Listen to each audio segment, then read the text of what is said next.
You know what really chaps my ass? What really pisses me off? That is proof that we can't have anything nice.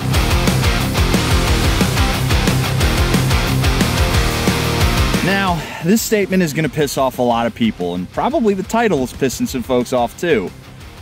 But it's the easiest way I can describe it. Motorcyclists are really dumb. And not only are motorcyclists dumb, the companies selling motorcycles to motorcyclists are really dumb. Because they can't tell anybody why this motorcycle is so cool and why it shouldn't have come to the United States.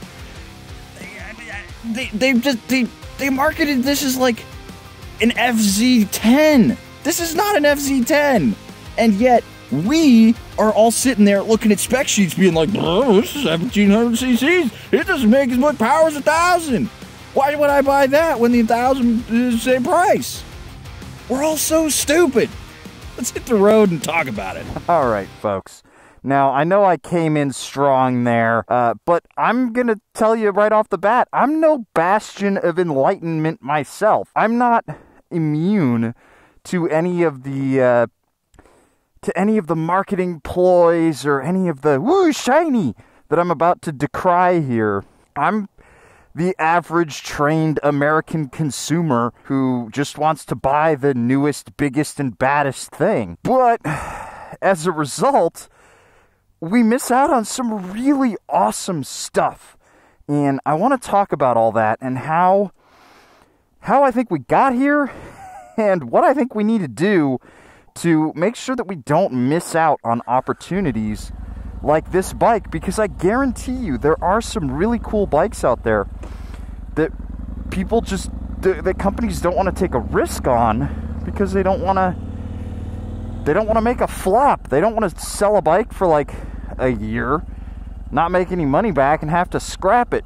That's going to cost some CEO their CEO-ship. And a CEO, much like any first-term politician, wants another term. So they're very risk-averse. It's just kind of the nature of business, you know what I mean? Let's talk a little bit about how I think we got here.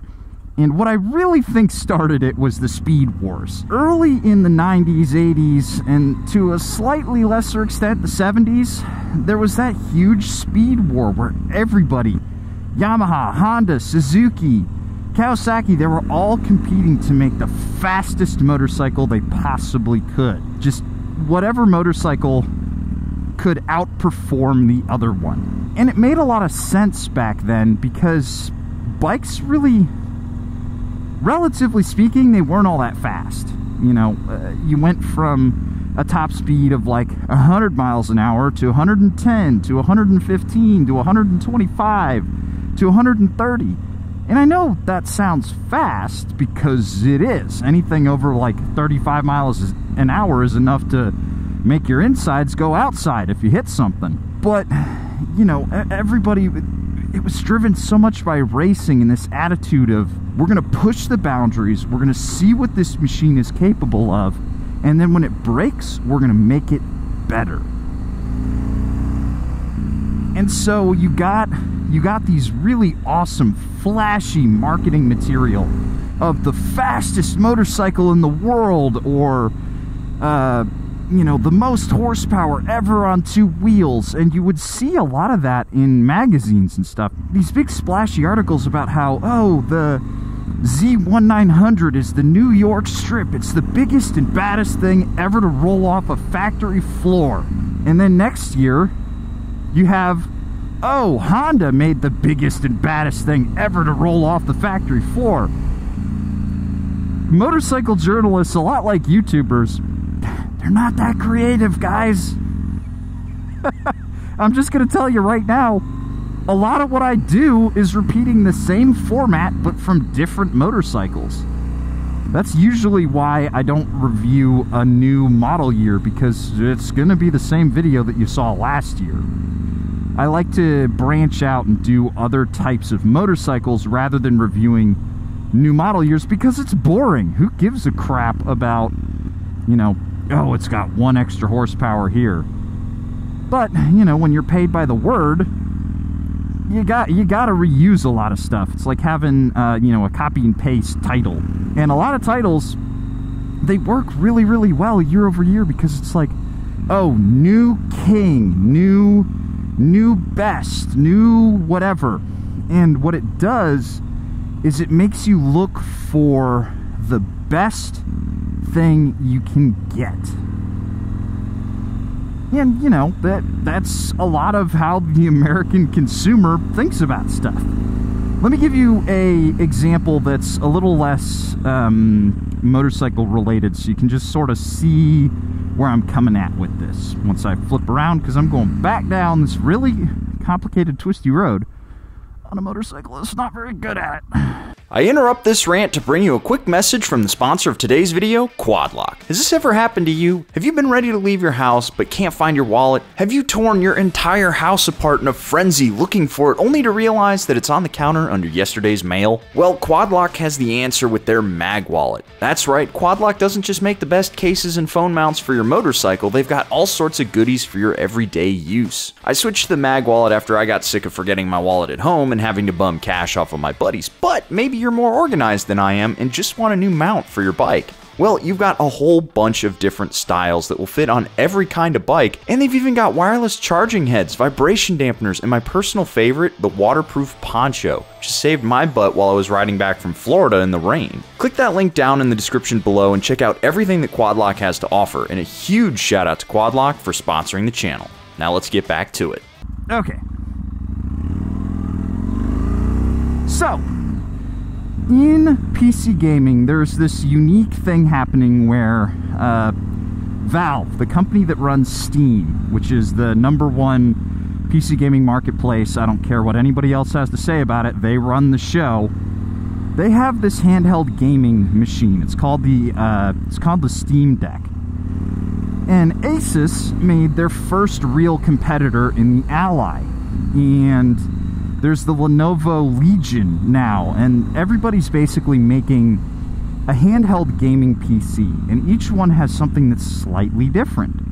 You know, the Steam Deck has the like little haptic feedback things, and it's made by Steam, and the Asus Ally has the biggest and baddest full power mode, and the Lenovo Legion has the detachable Joy-Con things like the Nintendo Switch.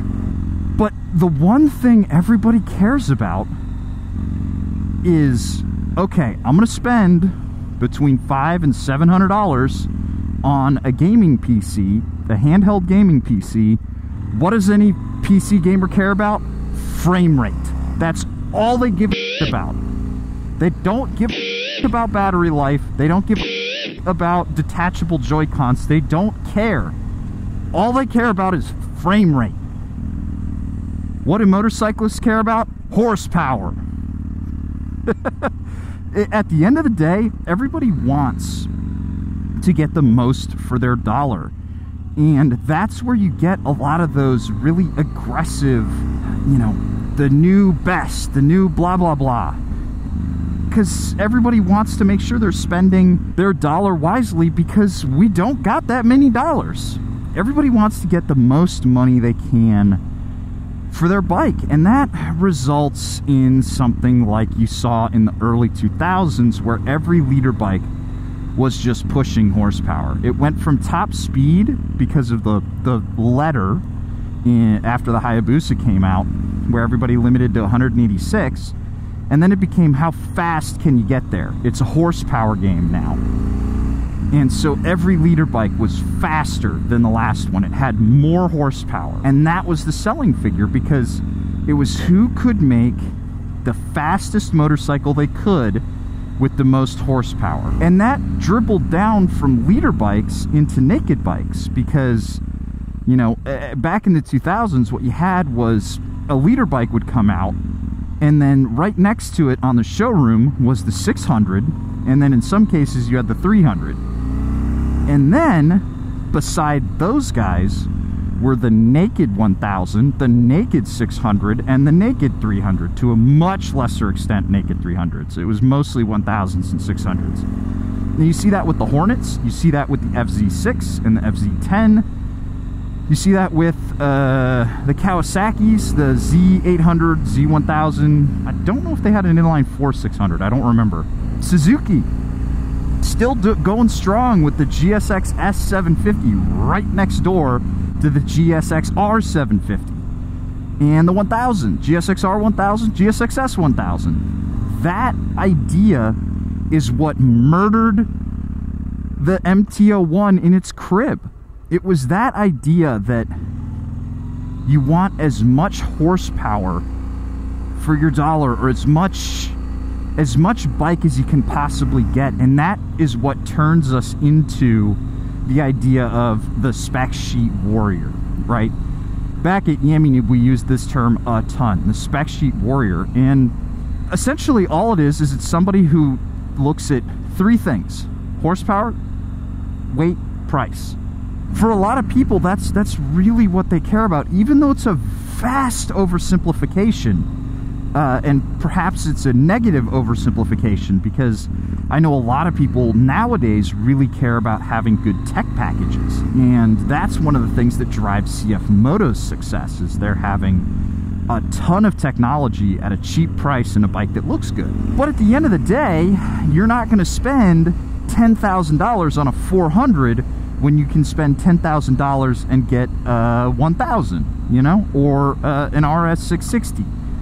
You know, something with more power that has similar technology. And it's that idea that doomed the MT01, because the MT01, it's not an FZ10. It was right next door to one on factory or in showrooms in Canada. And it was this just really weird niche thing that nobody understood because it was expensive. And it didn't make as much power, and it didn't handle as well, and it wasn't as light as the FZ01. So why would I buy this when I can get the better bike, you know? And that just goes to show that you're not really going to figure out everything about the motorcycle you're looking to buy from reading the spec sheet or doing one test ride. That's why I think dealer test rides, they really need to get away from the idea of just doing a loop and doing what AF1 does. AF1, they're just like, yeah, here's the demo bike. Go have some fun. Just, you know, don't crash and come back. Might be a little bit more complicated than that, but that's essentially what I've seen is their demo policy, and it's a really good way so that people can understand motorcycles. Sure, if you don't have access to a dealership close by, and you really only get like one day to go and test bikes and can't do a big loop, do your research online. But the spec sheet, it hides so many unique details about every single motorcycle, not just the MT01, but every bike I've ridden has had something under the surface that sets it apart from the crowd that's not on the spec sheet.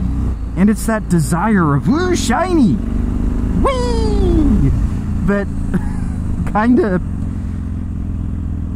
kills a company's desire to build something like this, because they're not going to get rewarded. You know, we like to think of companies as people here in the United States, but they're not. They're money-making entities, and they respond to one thing and one thing only, and that is money in. If a bike doesn't sell, they ain't gonna sell it. And I think a lot of people just overlooked this bike when they would have been better served by getting this thing versus an FZ10. It doesn't help that, you know, Yamaha in their infinite wisdom had FZ10, MT10, MT01, MT07, MT03. It's like I'm reading a barcode. I'd like to go back to the days where bikes had names. The Tuono, the Panigale, the RS 660. That should have a name. The Hurricane, the Hornet. Okay, so this was based on the Warrior. Why not call it the Avenger? You know, it's just something really cool like that. I don't know. They're probably, well, there's a Dodge Avenger in there, so they probably couldn't get that trademark. But still, Get out there and think of something cool to call your motorcycle so that boneheads like me don't Google it, mess up MT10 and MT01 like I do all the time because I'm typing really fast and Google autofills for me. And then as a consumer, just slow down. Just take a second and read beyond the spec sheet and watch a couple of videos nowadays, or go, if you can, try to ride a bike, because no motorcycle, you never understand a motorcycle by looking at numbers on a screen. That just turns you into a bean counter, and that's the whole point of getting on motorcycles, is to not be a nerd. I say that as a giant nerd who spent like 3 minutes on a PC gaming analogy, so I can say it. This motorcycle right here is my supreme disappointment in the world of motorcycling. Not because this is a bad motorcycle. I adore this thing.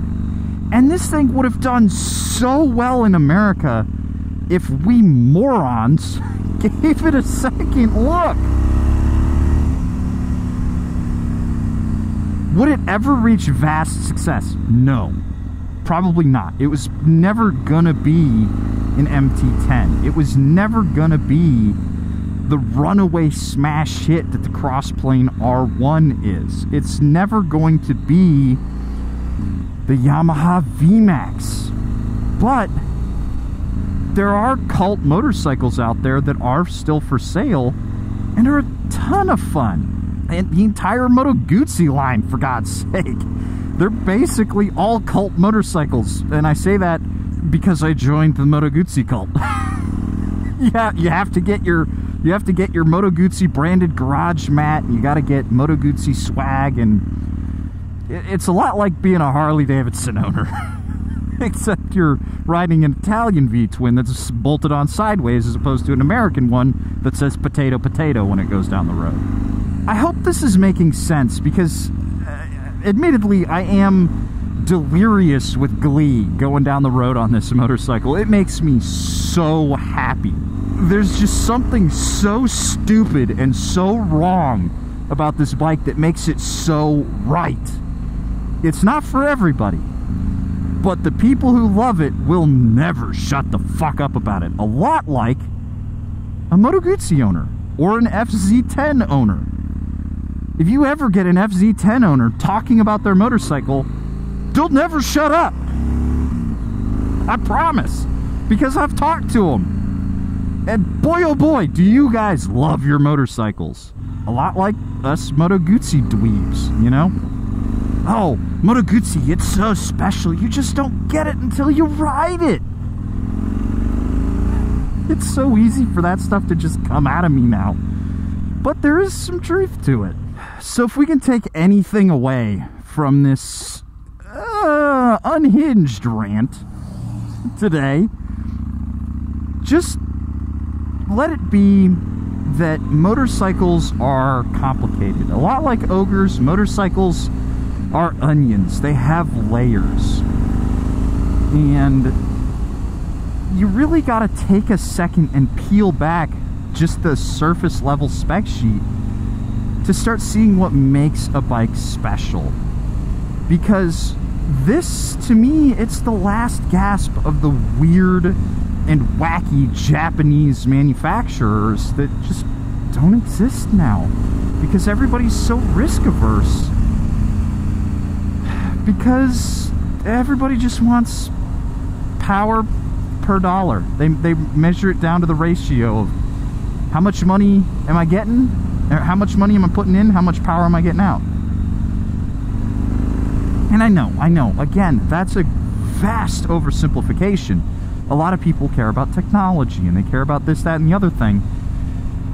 But I'm going to tell you something. At the end of the day, it doesn't matter nearly as much as the rest of the riding experience. And if the riding experience is fun, who cares if it has 200 horsepower or if it has 40 horsepower? You know? Because at the end of the day, most of us are just goofing around on the street. And the speed limit here is 55 miles an hour. I'm having way more fun on this, poodling around at 55 to 57 miles, maybe 70, maybe 80, than I would on an FZ10 on that R1 motor. Let me know your thoughts on all of this down below, and where you stand on that whole power for horsepower thing, or power for money, price per horsepower. What do you look for when you look at a new motorcycle? What gets your giblets tingling, to borrow one of Whitney's phrases? Because this right here is the ultimate giblet quiver for your boy Spike.